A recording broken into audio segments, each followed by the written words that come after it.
some stray reflection on what it must mean to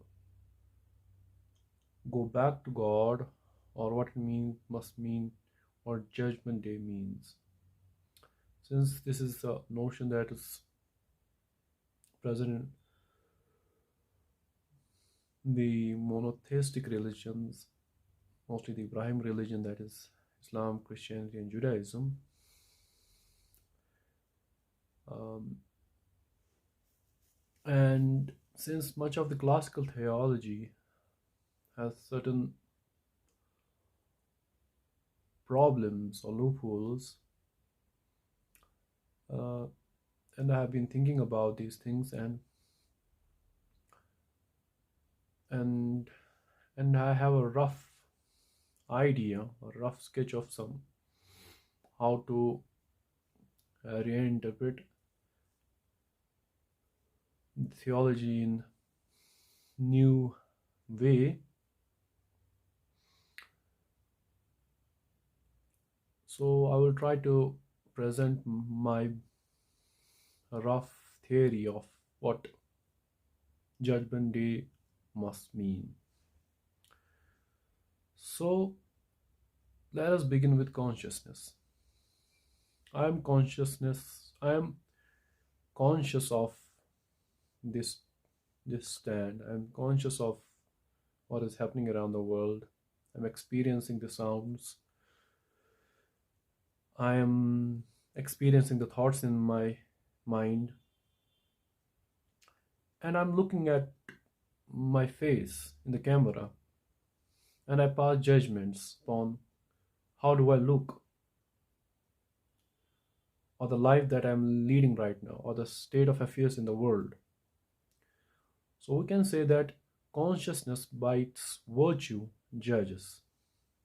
We judge each other, our parents judge us, our siblings judge us, people judge us. And if we think about what God is, we can think about God as being the first consciousness. And all human beings who have somehow a separate consciousness, their consciousness has its origin in the consciousness of God. And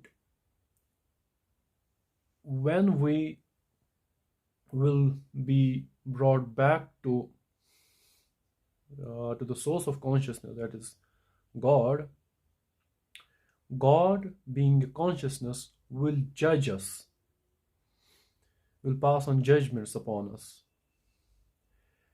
And when we hear those judgments, our own consciousness will judge our own actions. And due to that, we will either have an acute realization of our failure as a human being, or our consciousness will give rise to a state of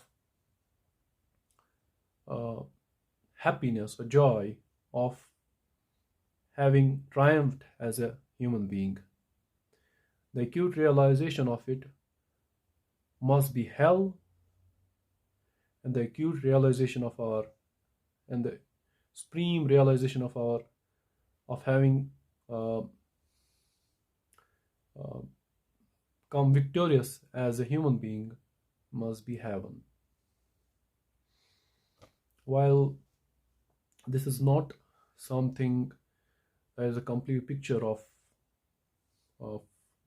human existence or of theological problems, but I think it is a good way to relook at one of the core notion of what Judgment Day must mean.